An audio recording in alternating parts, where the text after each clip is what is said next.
hello there. And we are live.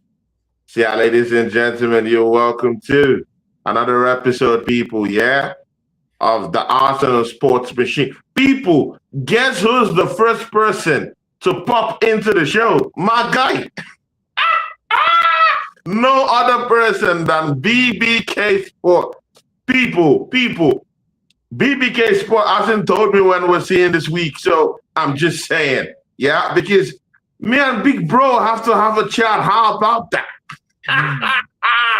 Me and Big Bro have to have a chat. How about that? People, subscribe to BBK Sport. That's my brother, people. That's my brother. Yeah, he's down there. He says, yo, people. See, BBK Sport, send me a message, bro. DM me, my bro. DM me. People, yeah, I'm excited, yeah, but I'm also excited for something. This is my second episode with one of the brothers that has always supported me from way back, and he came back to the space again.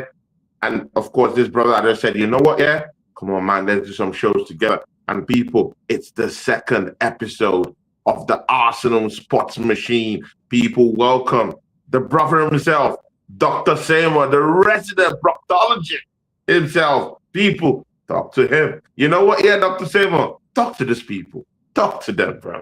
Talk to them. Bless up to you, man. TC, always good sharing a stream with you. Bless up to you, BBK, Mr. Rubber Band Man from the Spinners himself. You know what I'm saying? And, nah, man, I'm ready to chop it up. You know, we got a good bit to chop up tonight, man. So, always a pleasure. Always a pleasure. Yeah. See, Dr. Seymour, I mean, bro, I thank God, yeah, at the start of the season, you were here, yeah? Mm-hmm. When I was taking all this harsh criticism from the brothers out there, I mean, you were there. I mean, you were part of the crew, that would say, Tony, you're a bit giddy. You talk a lot, too much, just a little bit. Yeah. Tone it down a bit. Arsenal is true to a Carabao Cup, domestic cup final. Dr. Seymour, just pour your emotions out, how you feel about this scenario, what it means to go to Wembley. And just before you start down, just like to sing something for you, my bro. Sometimes we're a bit happy, and the only way we know how to do that is to sing. People, sing with me if you know how to sing it. Que sera, whatever will be. We're going to Wembley. Que sera. Que sera. Whatever will be. We're going to Wembley. Etc. Bro, talk to these people, man. Talk to them, bro. Let them know. Man, honestly, like, I wish I only had the chords like how you do, my friend. Well, look, I mean, look, like the jubilation on your face, the jubilation on my face, as much as it may not show, the jubilation on many an Arsenal content creator's face over the last 24 hours, 12 hours, rather, shall I say. I mean, it is certainly night and day to the angst, to the sorrow that we have felt as a fan base.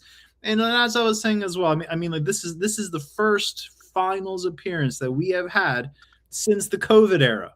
It has been far too long, and we have been starved of a moment like this. But certainly, with that being said, it is great that we got to a finals, but now we have to get it over the line. Now we must do what we have been aiming to do all this time. It does not matter if we get City or Newcastle. Like in that last match, we just need we need to turn them over, and we need to see armpits lifting up silverware.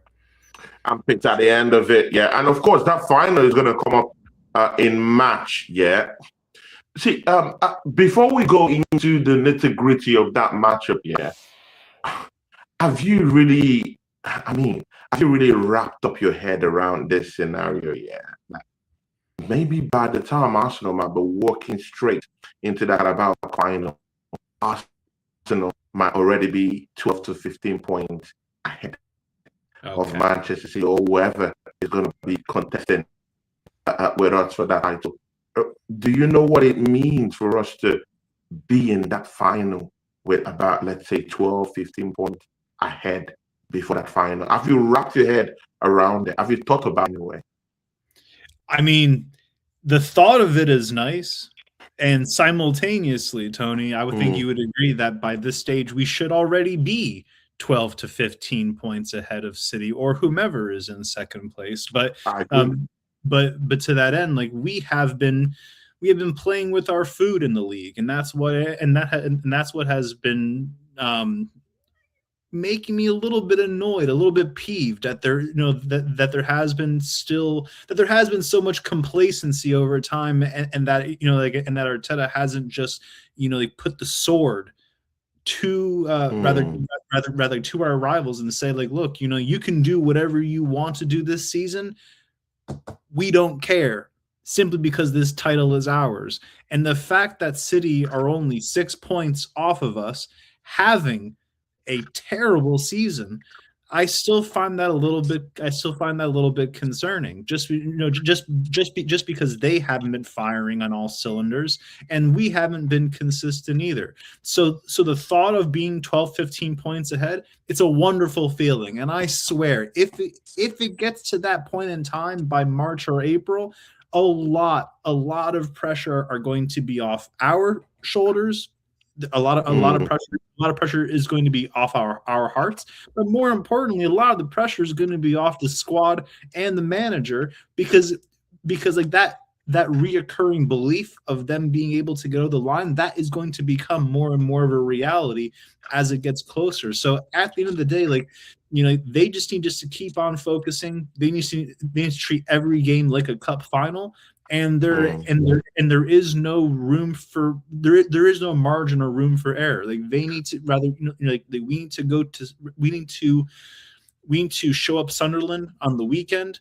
We need to continue this run of form. Well, I mean, like we haven't really had a run of form, but now in the season, now in this part of the season, it would be the most opportune time to get onto a run of form, to put, because idealistically speaking, from my perspective, if we are able to put a 12-point, even a 15-point gap margin in the league, I mean, like, we can then not only focus more on the FA Cup, but more importantly, we can also focus on the Champions League ties as well. The manager will be able to rotate perhaps a little bit more in the league, so that players aren't getting burnt out and run into the ground.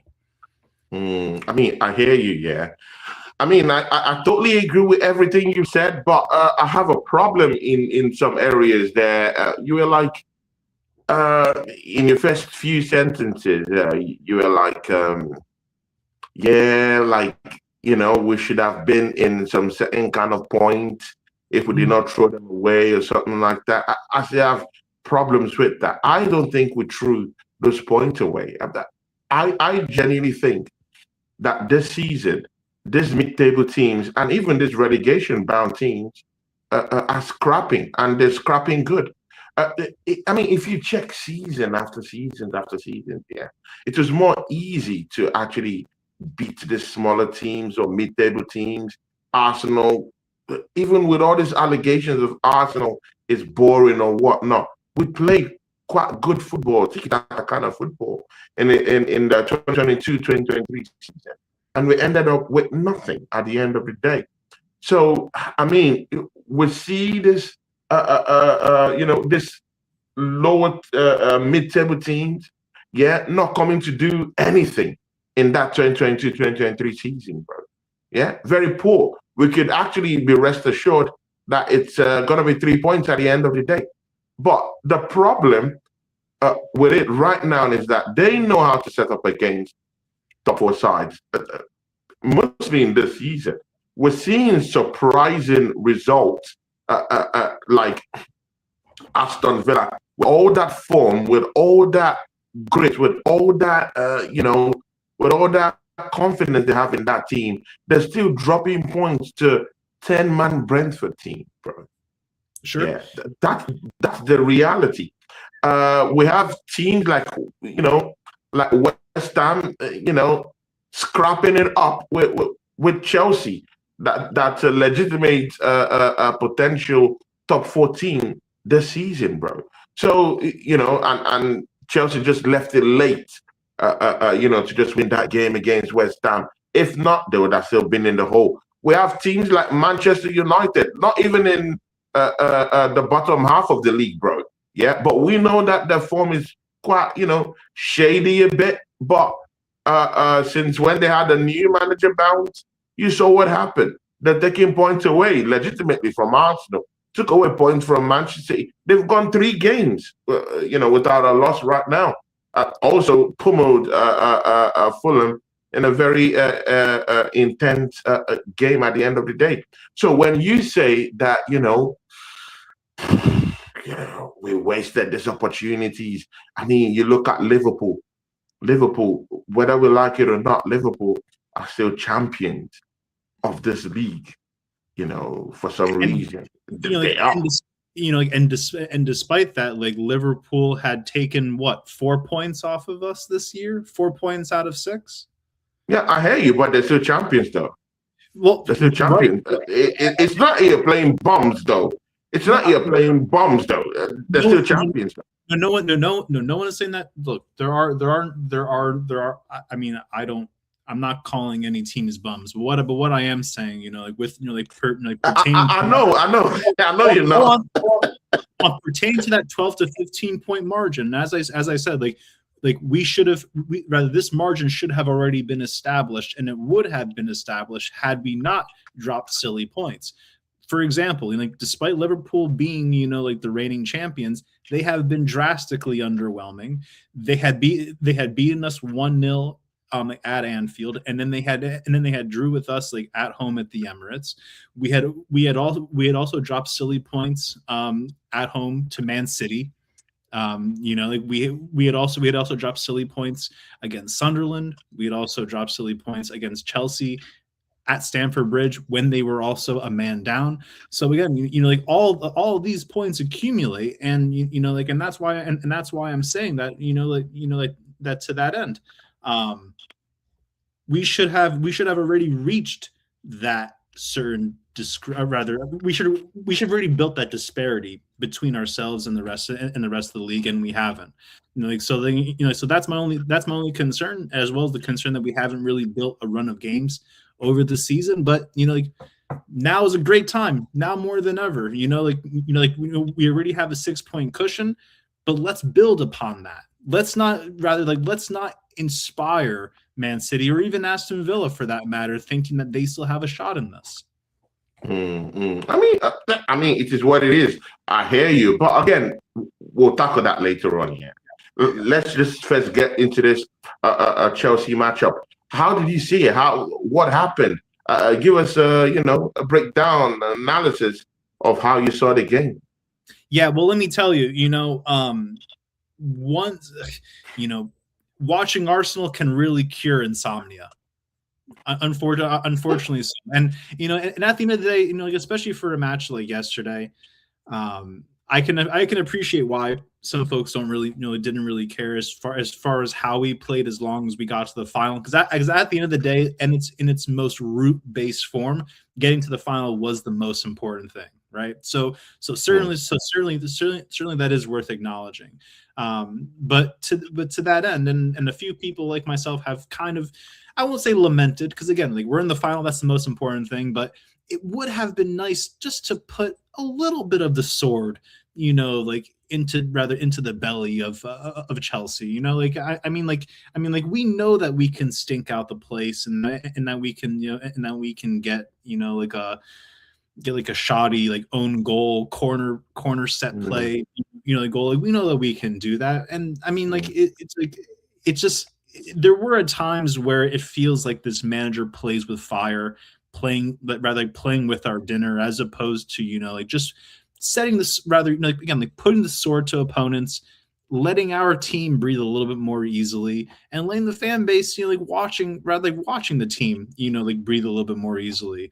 There were times yesterday that Kepa was making awful mistakes, like throughout the match that could have gone either way, and as I said, this also has been endemic throughout our season that we have not been starting like matches on the right foot, and that we oftentimes don't come into a match until the second half, and 29 scoring enough of a dagger for you. I mean, it happened when? Yeah, big up Juju. Juju throws shots at Dr. Seymour. He says the fact that 29 scored, it's enough dagger for you.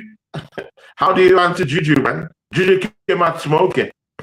I mean, it happened at the tail end of the game, and good for 29 to score that goal right at the tail end. But I think there needs to be something said about a lack of comfort throughout the game, that that the team does not start off a little bit more positively, a little bit more incisively at the onset, so that we aren't sweating bullets throughout the match, wondering whether or not Chelsea are going to find a way into the game. I hear you, but for me, I just felt like Arsenal never hit that third gear. I mean, I'm sorry, man, we didn't even hit the second gear. Correct. I just felt we're in gear one. Correct. We were only in gear one. Yeah, we're just in gear one. We didn't have to. And again, I understand that we don't have to be in the third gear or the second gear because we don't need to chase the game. Chelsea needs to bring the game. I felt Chelsea brought the game to us, but we didn't respond, in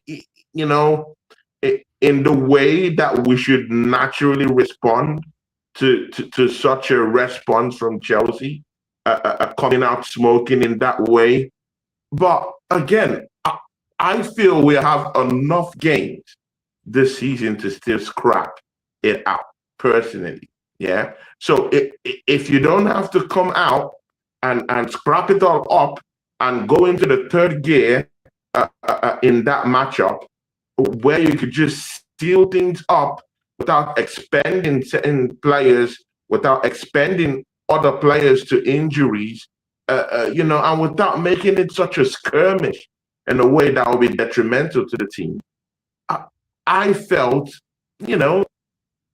it was a little bit good for the fitness levels of the players. We didn't go into third gear. We just sat down, defensively, packed the box a little bit, tried to really latch onto some certain chances we could. We tried to hold the ball when we could. Chelsea got more of the ball because they had a team chasing. But again, do you look at it like we didn't have to chase that game? Chelsea had to chase that game. Big up to Gray, who's down here with us. He says, big up legends, Tony and Dr. Seymour every time. Yeah, Seymour. Yeah, big up to you, Godfrey. Yeah, so look, you are absolutely correct that we didn't have to chase the game. That the onus was on Chelsea, right? That's not in question. The only thing, if I'm granularly scrutinizing, yesterday's match, it would simply just be down to the fact that that we were still providing them the thought and even maybe like a very sliver belief that they still had an opportunity to get into the game, and that's where my concern stems from, because ultimately you're absolutely right. Chelsea did offer us a little bit of questions to be asked of, but I thought they were poor yesterday. I thought they were really poor. And especially that they were fielding such a strong side as well. It just I don't know. But even from ourselves, there was a lack of intensity, a lack of initiative. To your point, maybe they had already turned off, maybe they were already looking to the final. But at least for myself, like having watched this team long enough, like I just want to see us put teams to bed. Like Yeah. especially rather, just for us to have a little bit of a peace of mind, if you will. That despite whatever the opposition would do, like we would have an answer for it. So to that end, like, look, I'm glad that we got to the final. Like, I am like, I mean, I think another problem that I have is that, is that we set up so defensively at home as if we are a Yeah. team like that. Mm, Like, I'm not like, again, like, these are very like granular things that I am scrutinizing, that I'm not like the craziest about feeling. But at the end of the day, the most important thing is that we are at the final. And politely to Juju, like, I honestly don't care what our owners say and don't say, which is not a priority as far as a trophy. For Arsenal Football Club being the third largest club in England, any trophy is a priority. Like filling up mm, our trophy cabinet that has been caked in dust is a mm, priority. Like as one of the largest clubs in England and in the world, it is imperative that we are winning silverware once a year, annually. It needs to happen. Granted, the bigger trophies like the league and the Champions League, those should be the highest priority, just because those are the major honors, if you will. But at the end of the day, like, this manager hasn't won anything since spending all of this money. Like, he needs mm. to prove, the players need to prove that they have the stones to not only go through a competition, but also get over the line to lift up the silverware. And as I'm sure as many folks have said, including myself, like, winning the Carabao Cup is going to be the catalyst in winning other trophies this year. I mean, I hear you, and Juju also, I hear you too. I mean, when you say our owners, I mean, when you start a statement with our owners already said Carabao Cup is not a priority. When you even open up a statement like that, yeah, I mean, we are Arsenal Football Club. Yeah, the owners are not Arsenal Football Club. We, me, you, Juju, Dr. Seymour, every other Arsenal fan, both the fans that pay their hard-earned money to go to the stadium, are the owners of the team. Yeah. And at the end of the day, we support the team to be able to, be very happy that, one, we're supporting our team, and two, silverware is a very, very important piece to this jigsaw, because at the end of the day, we'll look at it and we say, oh my God, I celebrated so hard that, just because we won a trophy. I mean, we see all these other teams, yeah, win trophies upon trophies, yeah. And again, it's not about what, oh, you're a Chelsea fan. Oh, I'm sorry. Okay. Our apologies. Okay, apologies. I mean, if it's a Chelsea fan, is looking at it from out the window, yeah, I get it. I get it. I completely get it right now. Yeah. You won't feel the pain that Arsenal fans feel. You're looking at it as a Chelsea fan. I'm looking at it as an Arsenal fan. I want trophies, bro. I'm sorry, my guy. I want trophies, bro. I want trophies. And it doesn't matter how little the trophy is. It doesn't matter how the trophy isn't in the priority of the owners. I personally, I want those trophies. Yeah. I want to be joyous. I want to be happy. I want to look at my trophy cabinet and say, you know what? Yeah.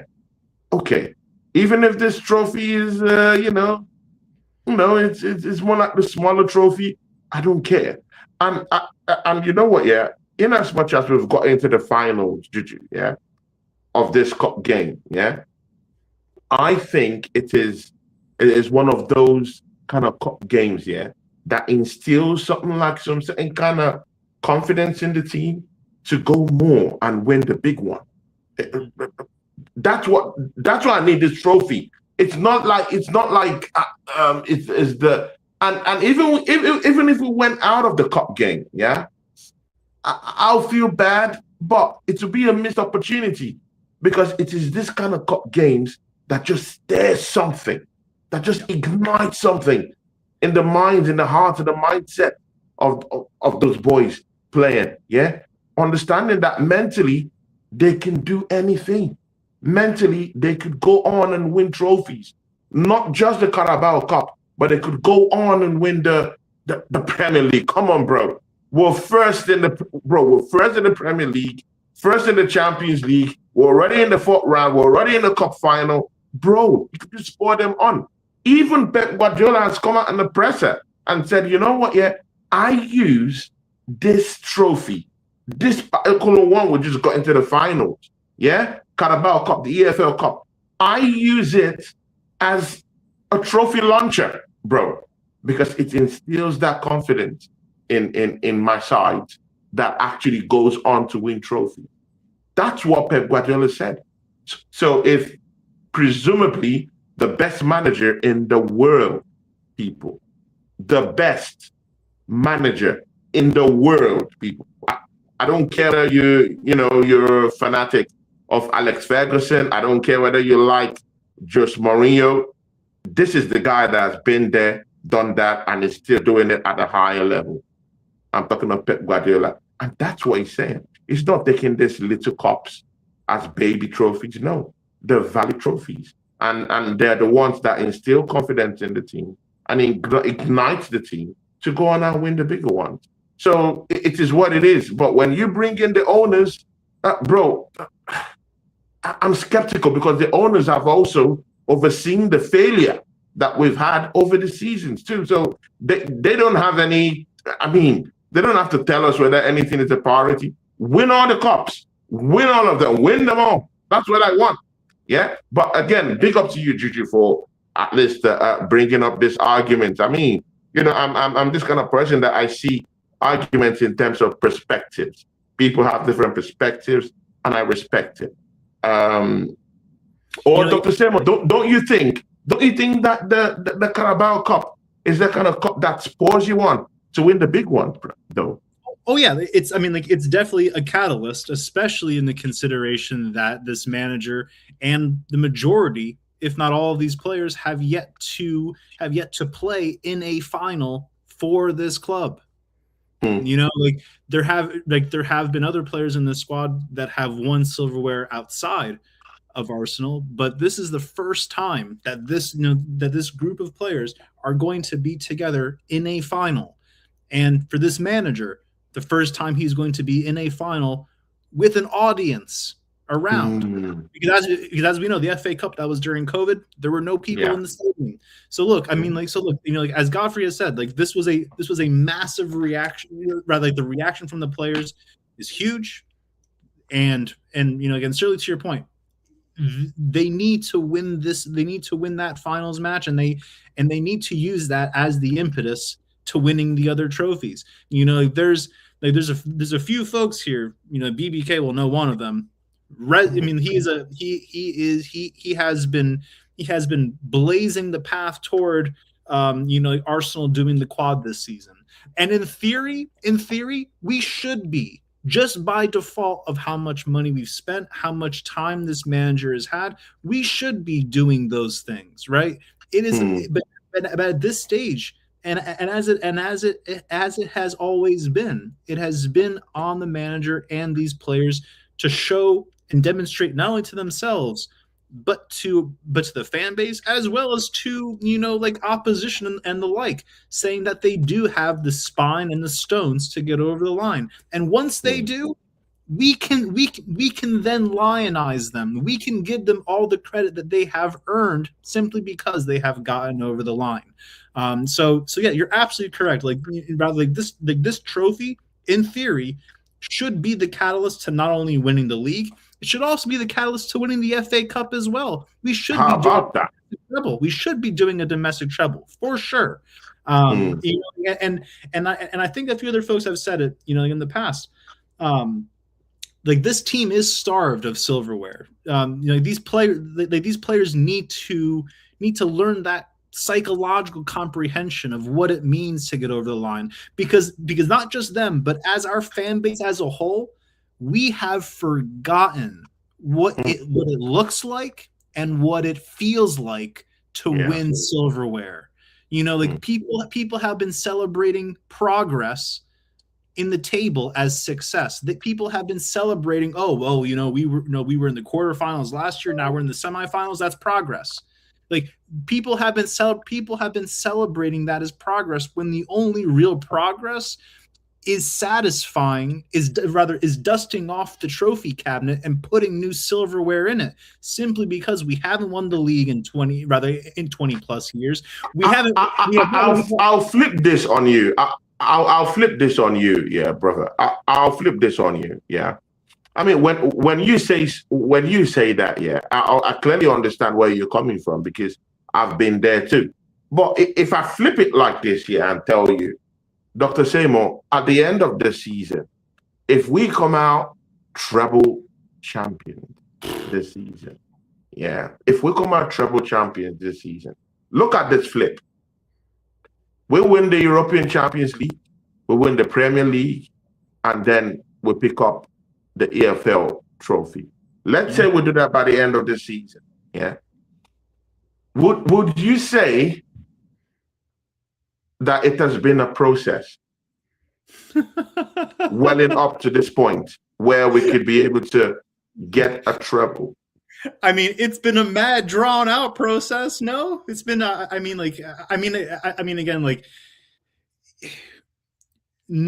It is important to recognize that no other sports team, not just in football, but across any sport, across the history of humanity, no other team has backed one manager, given him carte blanche to do whatever he saw fit, giving him the keys to the kingdom, and it's taken us this long to win a trophy. If we win a treble, by all means, right? Big ups, Oregon Gunner, my brother, to the house, my brother, Oregon Gun. Everyone knows Oregon Gun. That's my brother, yeah. That's my G. My G, you better buy your tickets, bro. Ticket is less than $800 or so to pop in. I know that's hard, though. I know that's hard. But still, come on, bro. 800. Come on to Wembley, bro. Come on to Wembley. Hey, Tony. Dr. Seymour, you want to say something? Yeah, if it's that easy, why don't you just bankroll, Oregon Goon and myself over to England, and we'll have a pop over there, Dal, this guy, TC has jokes, man. TC got jokes, Oh yeah, 800 quid, yeah,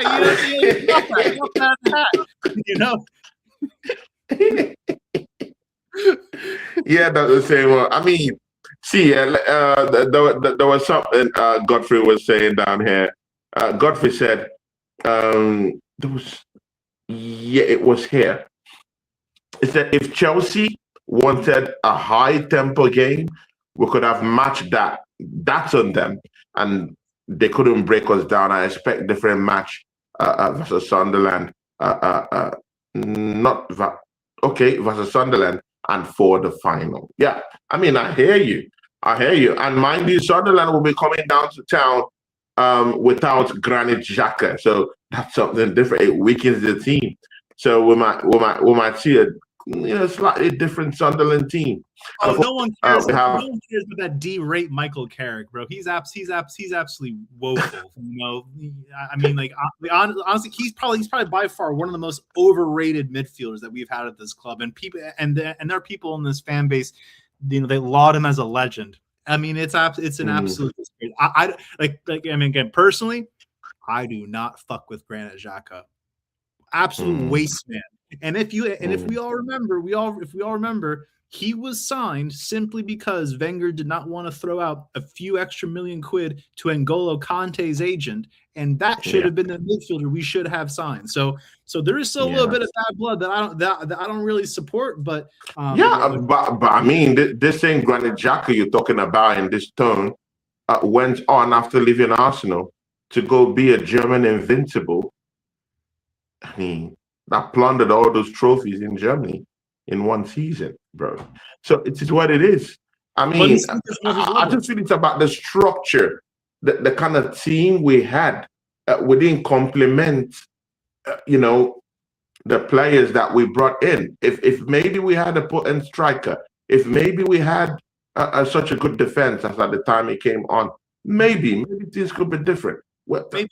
as far as I'm concerned, Aubameyang is the last potent striker that we had in our football club. Yeah.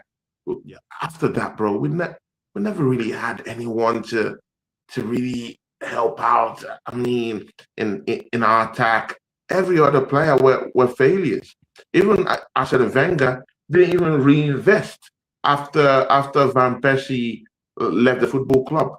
Okay, Oliver Giroud, but he wasn't. He wasn't a 20-25 goal striker in it. At the time, he was there with us. You are absolutely correct. Like when that exodus of players had left, we're talking about Van Persie, Cesc, Nasri.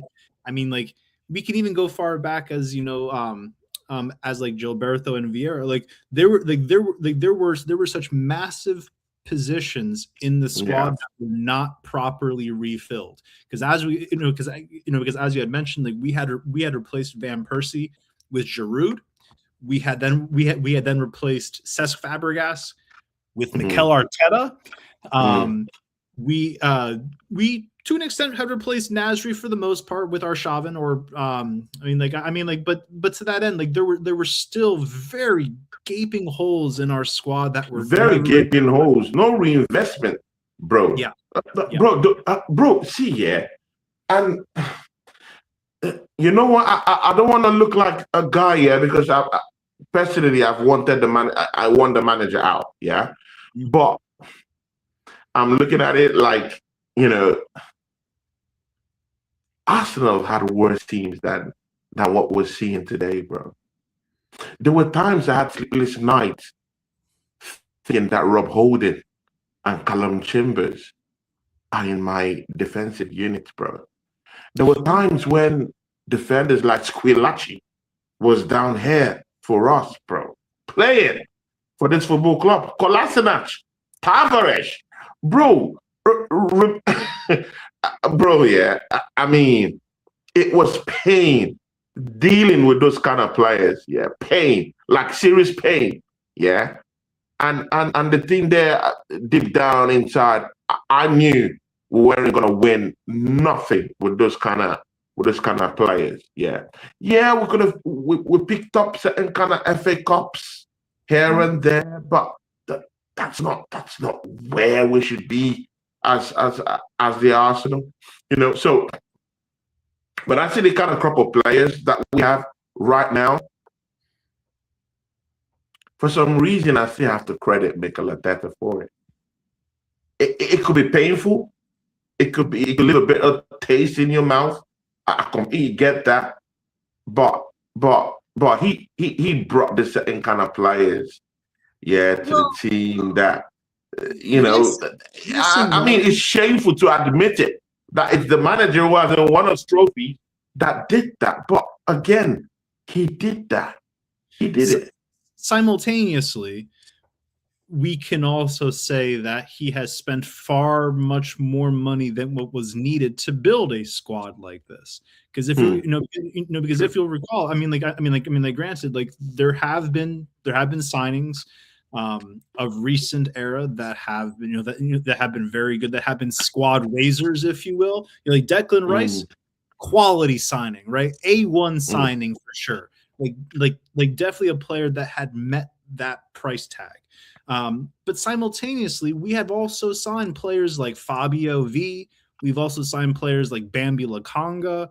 We have also signed players again like 29. And I'm sorry, scoring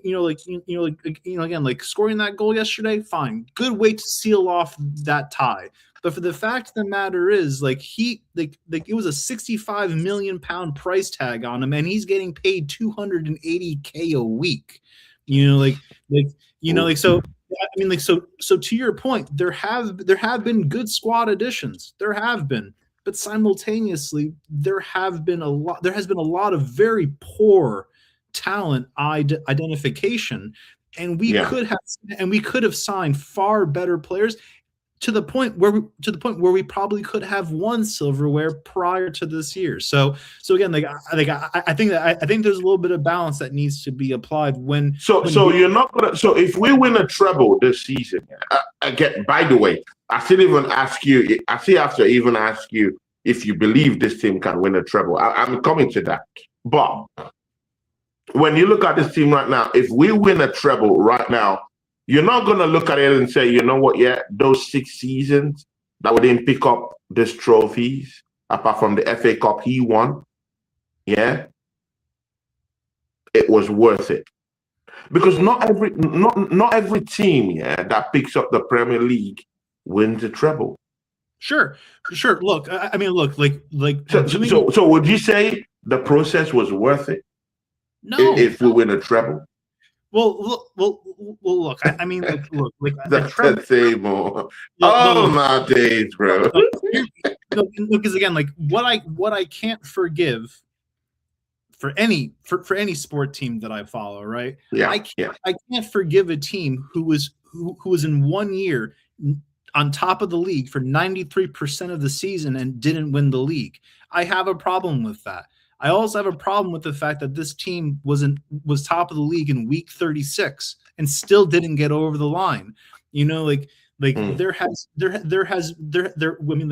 have gone through various layers of Dante's Inferno just to potentially win a treble. And look, if Arsenal win the treble, credit where credit's due, and I will be the first to I'll be the first to say, well done, Mikel. Well done, players. You have finally achieved what we have all been dreaming for and have been begging for time. Yeah.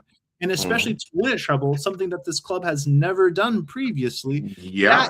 That is an achievement, no shadow of a doubt. But simultaneously, that cannot be celebrated in isolation just because, again, like, this manager has had all this time and all this money and all of these resources and authority to get us over the line and wasn't able to do so. And additionally, if we were to win, if we were to go ahead and win the league, if not a double or a treble, that has to be the catalyst for doing it again next year and the following year. Rather we as a fan base cannot accept complacency and say, okay, yeah, we got the treble, everything's done now, back to phase one. We need to continue kicking on. We need to continue filling up our trophy cabinet that, again, it has been caked with dust. If we don't win the Champions League this year, but we win the league, we should be aiming for the Champions League the following year. But but again, I want to ensure that that the manager, the squad, and the fan base realize, if we do win silverware this year, we have to continue kicking on next year and the following year and the following year after that. This cannot be just like a one-off kind of deal. I hear you. I just want to quickly go back to our topic here. Oregon Gunner says, he says, cry more. Cry more, Fofana, USB. See, you know what, yeah? I saw Fofana, cry, bro. Man was shedding tears on the field. I don't know, because there's so many things that could make a man cry, bro. Break down and cry. It could be tears of joy. It could be, okay, we missed out on something like this. Yeah, but is the Carabao Cup really that important to miss out on? Well, for Chelsea, cause that kind of reaction, kind of emotional response, that kind of emotional release, that pain release from players like Fofana and some of these Chelsea fans that really showed their disgust at losing out in that competition. Well, I mean, I think it's probably fair to say that the Carabao was probably their best chance at silverware this year. Okay. And so on one hand, I think the response was a little. I think the response, from Fofana specifically, was a bit spineless. I mean, definitely not the kind of like soft underbelly that I want, but to an extent, like I can appreciate like that frustration in the sense that, you know, like they just want to win silverware, just, you know, just like any other competitive player. So I think we just need to be considerate that the universe can sometimes work in very karmic ways, and Yeah. we don't necessarily want to be laughing at other people crying, especially prior to us lifting any silverware. Because the last thing that I know that our fan base would not love doing is crying after we lost the final to City or Newcastle. So I mean, like, so Dr. so Seymour. I think That's a chip shot.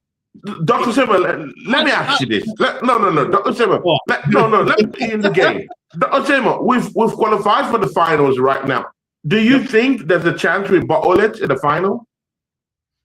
Under this manager, there's always a chance.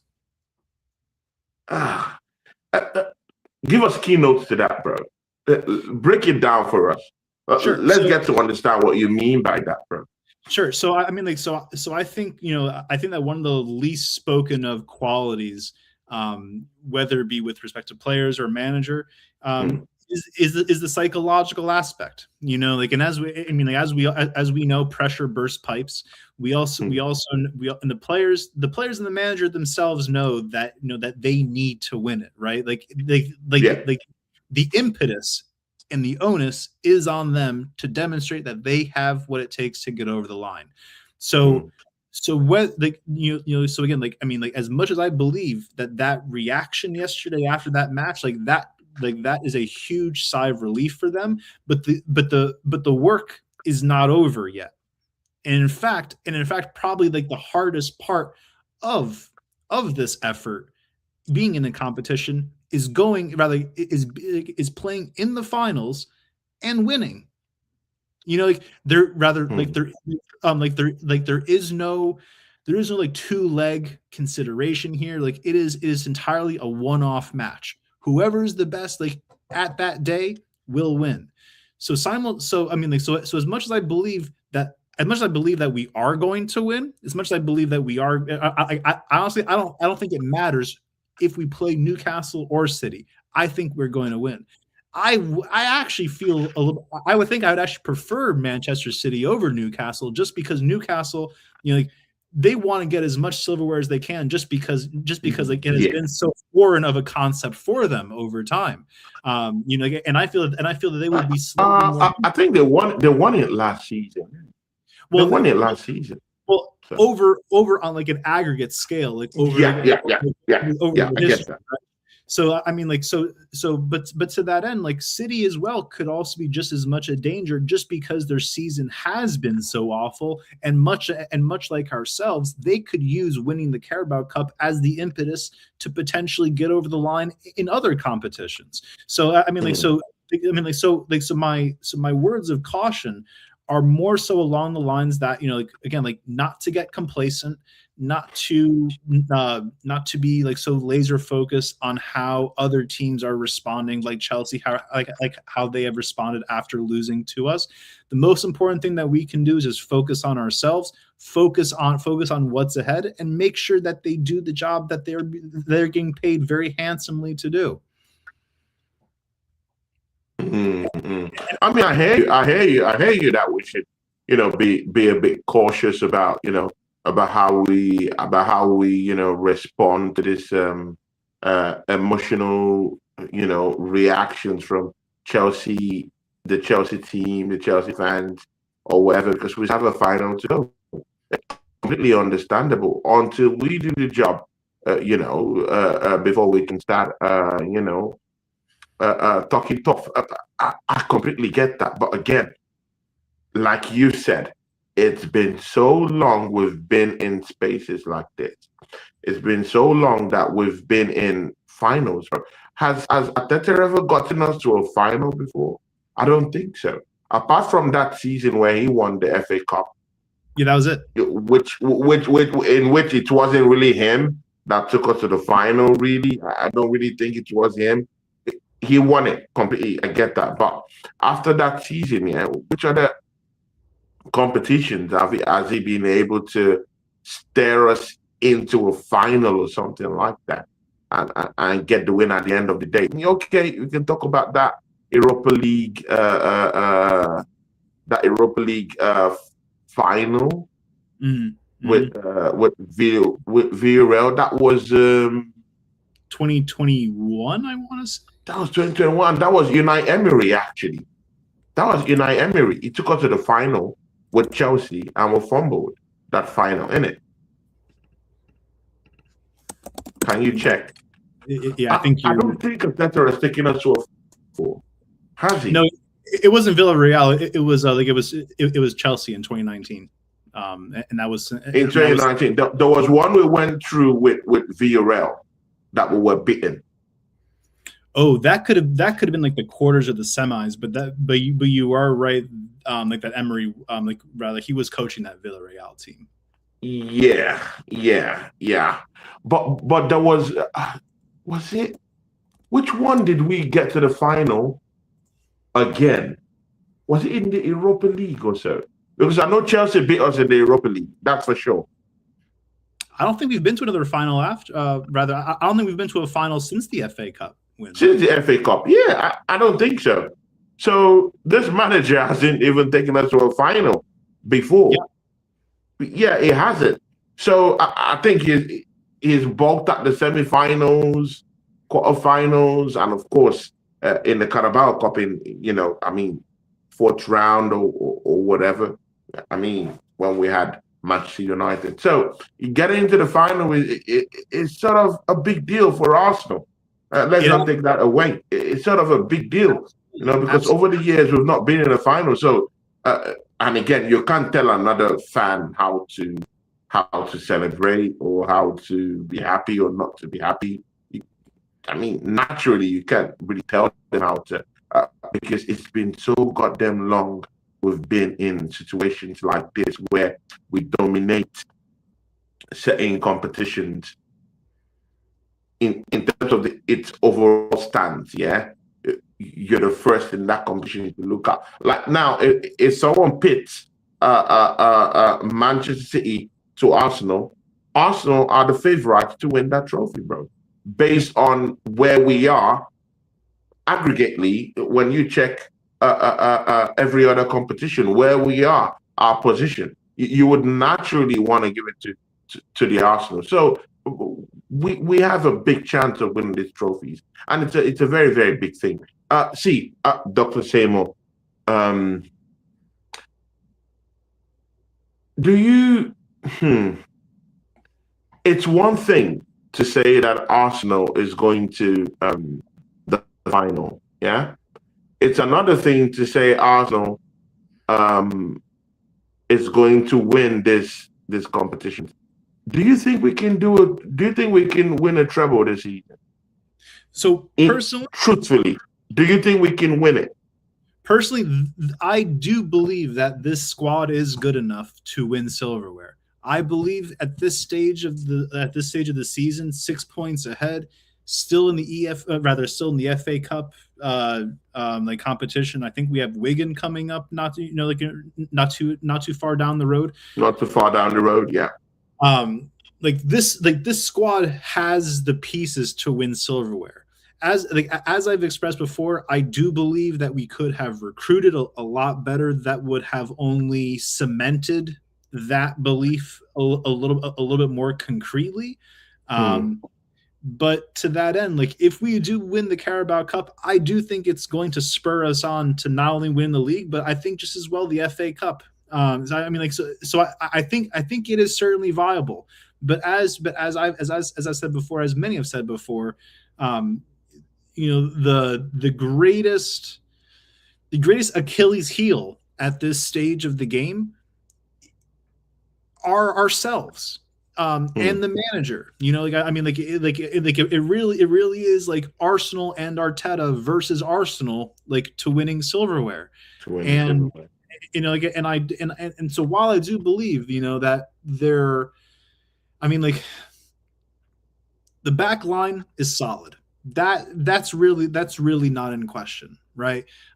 What has been in question has been some some components in midfield, and also our attack that we have not been firing on all cylinders. And something that I've been lamenting for and been calling for time is basically, like the performances that we had against so the second half performance against Aston Villa, the performances against Atletico Madrid and Bayern Munich.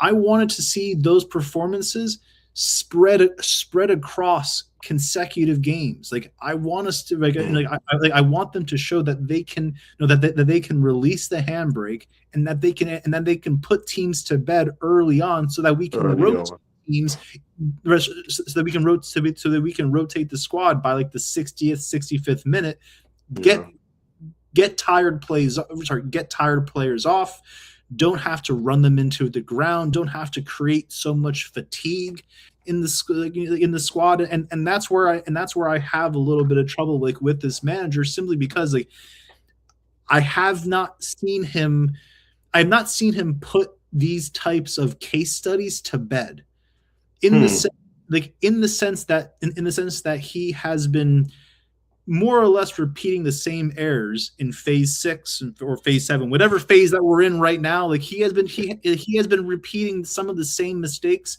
as he did in the first year going.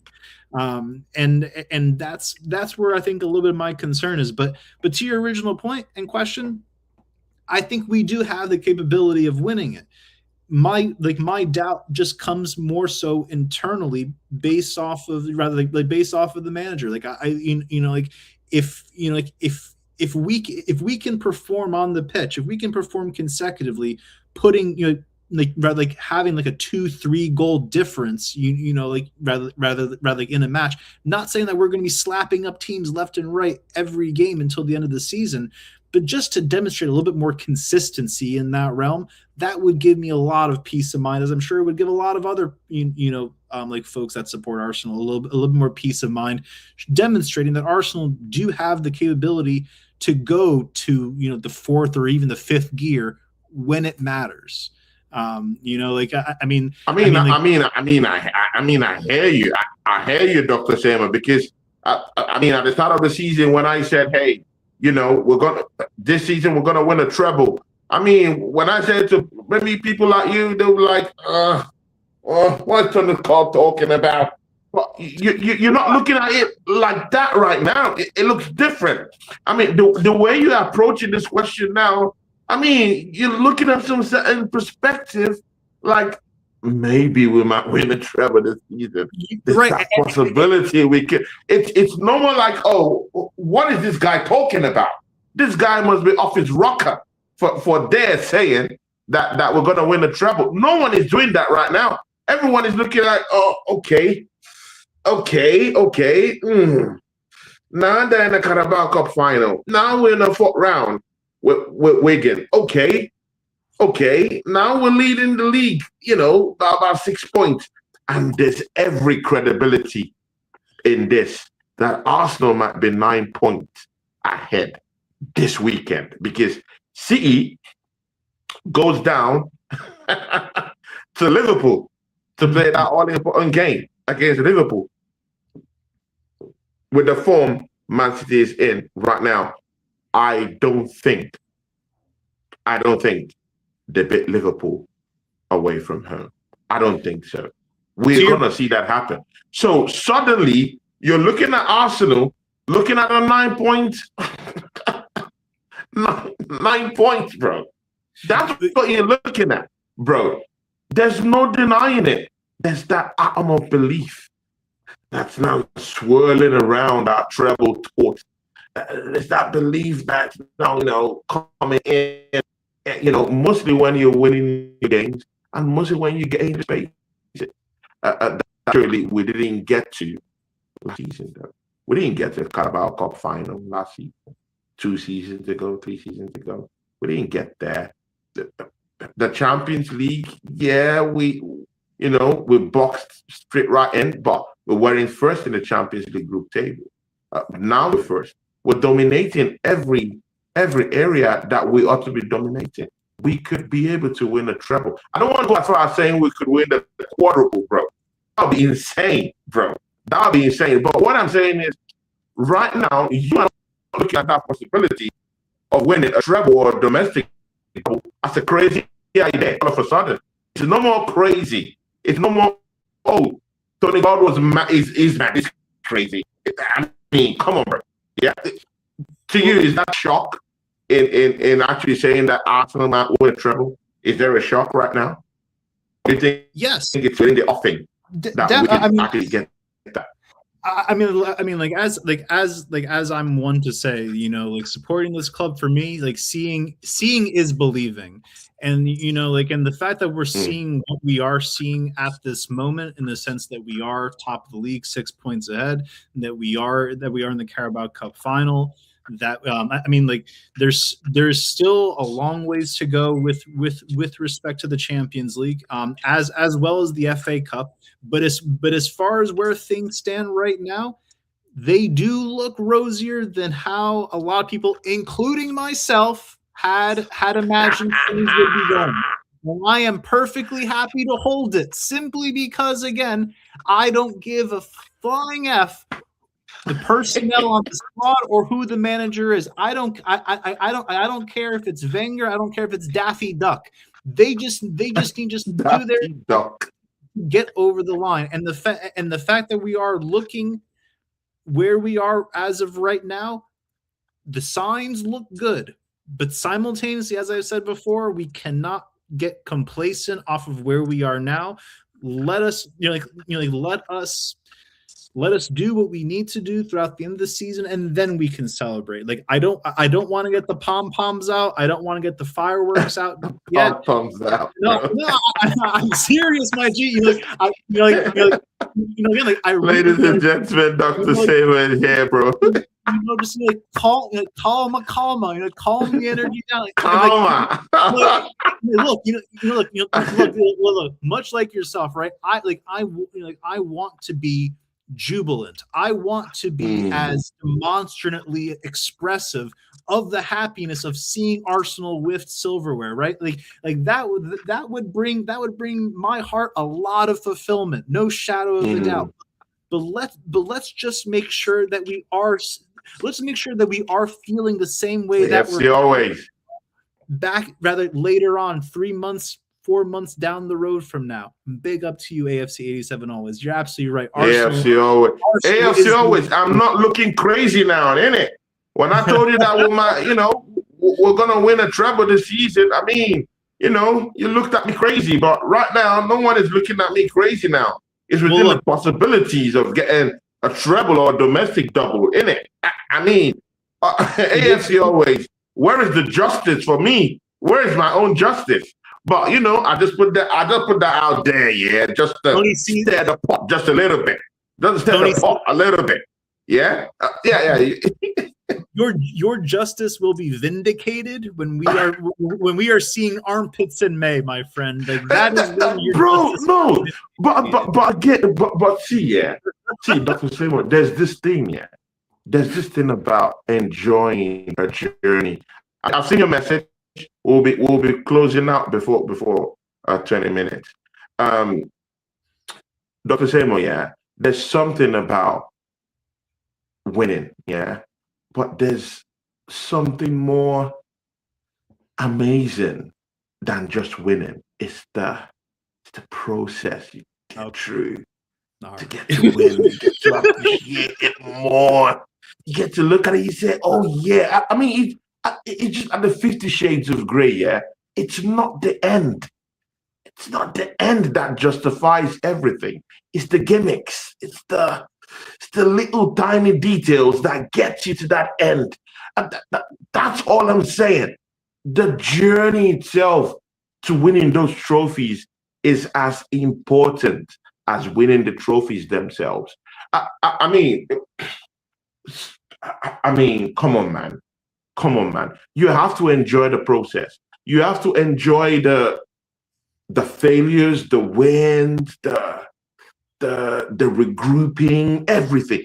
It's a journey, and we're getting there. I'm not saying that winning the trophy is not the ultimate. It is the ultimate, but there's nothing like enjoying it totally to the end, enjoying the process. enjoying the journey. Try and enjoy the journey, Dr. Seymour.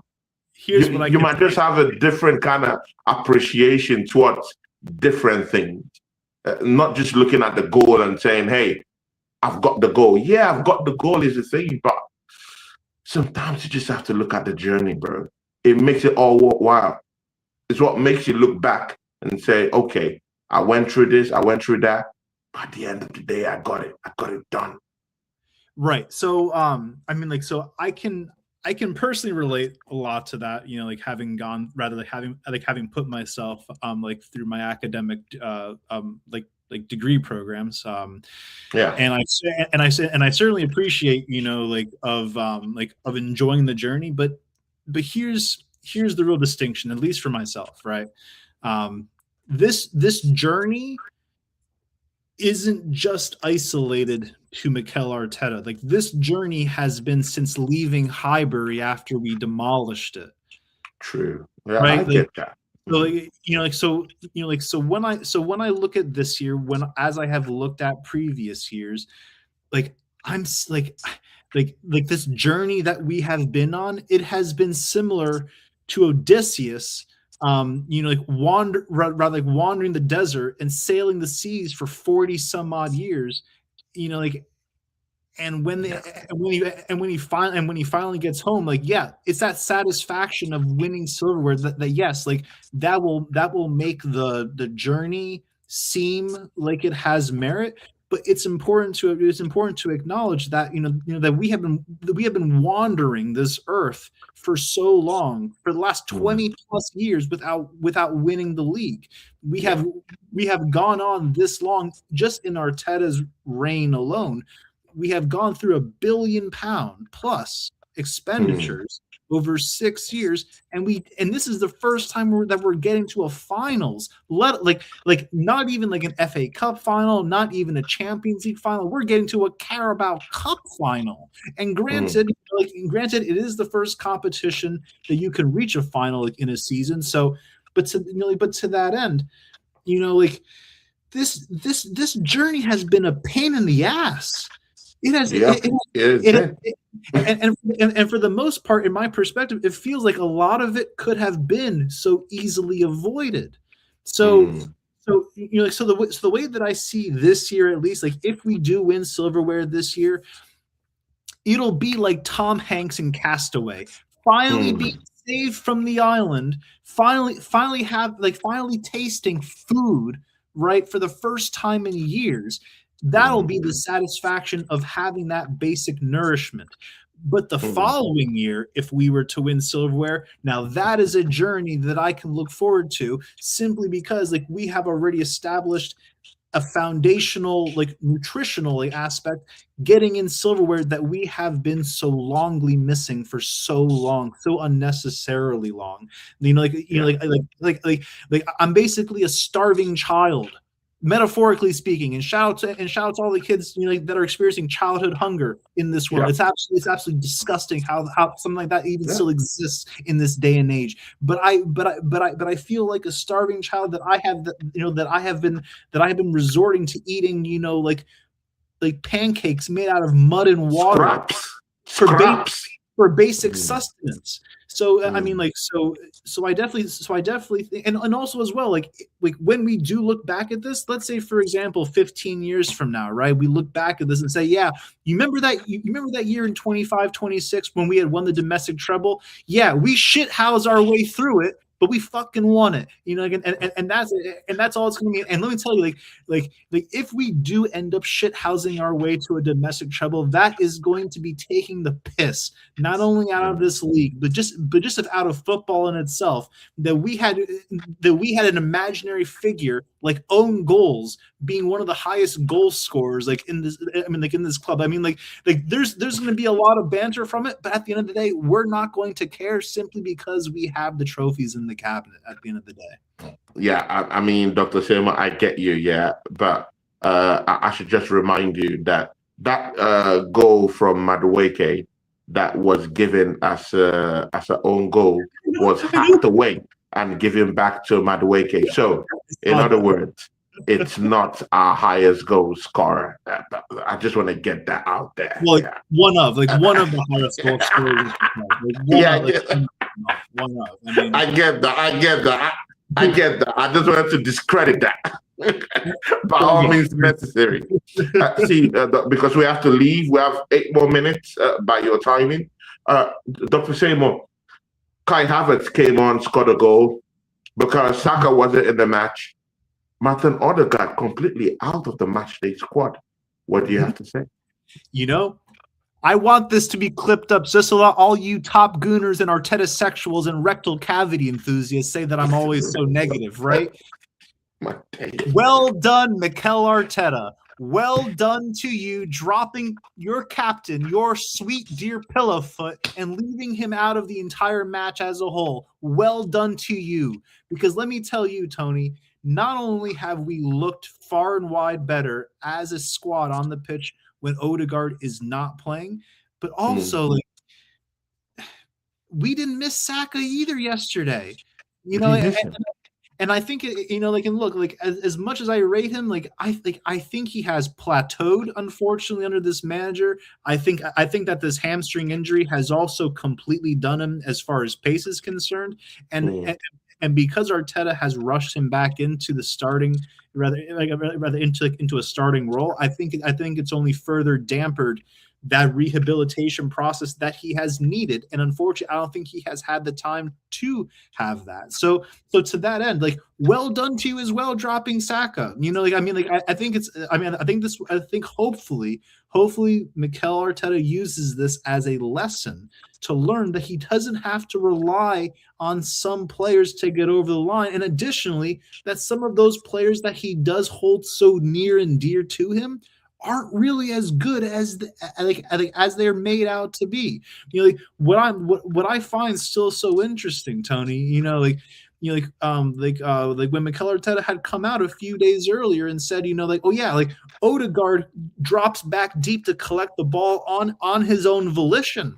I find that to be very surprising because either A, he is Mikel is completely full of shit and he's just trying to avoid responsibility in that type of managerial direction. But B, if what he is saying is true and Odegaard does drop back deep to collect the ball, why hasn't he as a manager stamped that out of Odegaard's game? Simply, especially when we had already signed someone like Zubimendi, who was supposed to be, contributing line-breaking passes, being able to link the transition from offense rather from defense to offense. So I find those comments to be very interesting. But hey, as long as Odegaard's not playing, we definitely have a chance at silverware. I can tell you that much because he is such a dead weight. And even 29 playing in that role is better than Odegaard. Marino is better in that role. Jesus is better in that role. And Odegaard has to shape up. And honestly, I am advocating for his sale in the summer because we can do so much better in that position, both as a positional perspective and as well as a captain perspective. Does Kai Havertz start games for you now? Do you think he can start games now? Do you think he can take a chunk of what Gyökeres is getting now? I think that Gyökeres needs to be starting bar none. What I would want to see, if we're going to continue the same formation that we're playing, I would probably have Jesus, Havertz, and then Marino in that role. Well, I completely forgot Eze. And that's a discussion for a different day. But I don't think Eze has been given enough time there, enough amount of consistent game time, whether on the pitch as a whole, but in that 10 role. So preferably, I still would want Eze starting, but I know that this manager is not going to be starting Eze. So I would say it would be Jesus. I think Jesus is a much better 10 than he is a winger or a striker. Like and Havertz as well. I think he has a job, but I don't really want to see him starting. But what I do want to see, like, I want to start seeing better link up play between the 10 who's actually supposed to be creating chances, and our striker who's supposed to be scoring goals. I'm still under the firm belief that if we were creating more chances for our client Victim Gyökeres, he would be scoring more goals. Like players just don't forget how to do certain things just because they go to a different country. Like that just doesn't happen. Did AJ walk out for you yesterday? I mean, like so the way that I'm viewing Gyökeres is the same way that I'm viewing Eze. Okay. We know that these were players that the manager did not want at the onset. We know that he had. Well, we also knew that that Eze was competing against other players that the manager already had a preference for. And so I'm still holding out judgment on both of them. If we had a better manager at hand and they were still not getting a tune out of them, I think we could have that discussion. But again, there's still a lot of games to play for. There's still a lot of time for both Gyökeres and Eze and this manager. Pretty much every player in our squad that has been underperforming to the scale that we know that they can perform at, to improve upon. Because because ultimately, rather, like the Carabao Cup is just the first block in that chain. Doing the knockout stages in the Champions League is a whole different ball game. It's a whole different level of pressure. And if they can demonstrate that they can get over the line, then they will earn that praise, not just from myself, but from a lot of people that are always deemed toxic and negative. Definitely. Thank you, Dr. Seymour. We have to go now. Because we've met your threshold. Dr. Seymour, before you tell us where we can find you and tell us what you got coming up, can you give your prediction for the matchup against Sunderland? Sunderland. And tell us what you got coming up before we go. Well, first and foremost, Tony, always a pleasure to share a screen with you, as always, my brother. It's always a good chat. Chat very much as well. You can find me here at London Colney Renal Center, where we are performing cranial rectolectomies. So if you have found your way, if your head has found its way, in the backside of 29 or Pillowfoot or this manager, we can schedule you for an appointment here at London Colney Renal Center. Yes, sir. So you always find me here. I work long hours. I get underpaid. If only I was getting paid the amount of money that Kai Havertz is getting paid. And shit, I said his name. Telling you, man. But to that end, I'm always available on call, on retainer, and again, Tony, just always a pleasure. For this week's match on Saturday. It is Saturday. We're playing against Sunderland, right? We're playing Sunday. Sunday. Okay. So if Odegaard starts, I would say it'll be a really tough 2-1.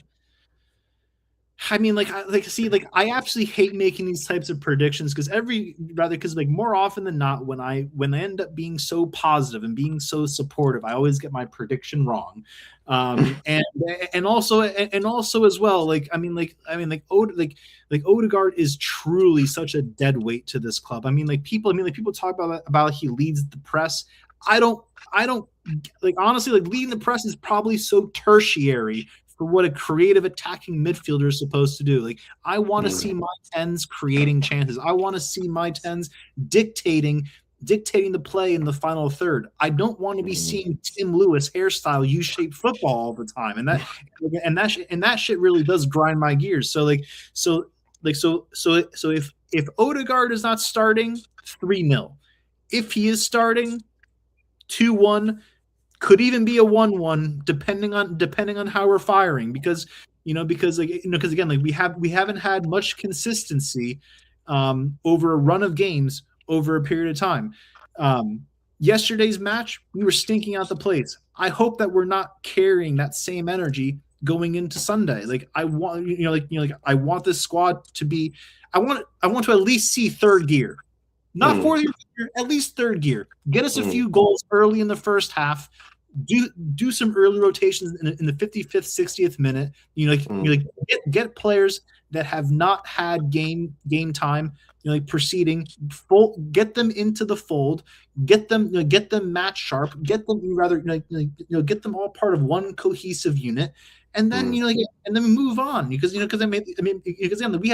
have so many games ahead, and the only thing that should be on these players' minds is getting to the final, armpits in May. It's the only thing that should be on their mind. Armpits in May, Dr. Seymour. Thank you for joining us today, and definitely let's see if we can do it next week. So depending on your availability, though. So people, thanks, and people subscribe to the channel.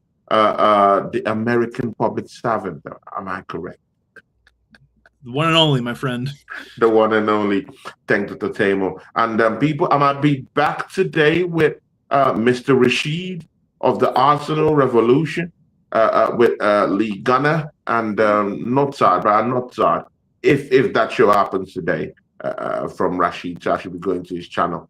Apart from that, tomorrow I'll be with Dom of Arsenal Domination tomorrow. Also tomorrow, me and Oregon Gunum will be sparring together. Big up to Paul Forwell, Blue Nose. Thanks. Big ups. Thanks for sharing the stream. I know you will do that. And I should be doing the watch along for Sunday, and Ola will be back on Sunday to join us too. So from me and Dr. Seymour, we are out, people. Peace. God bless. God bless, people. Peace.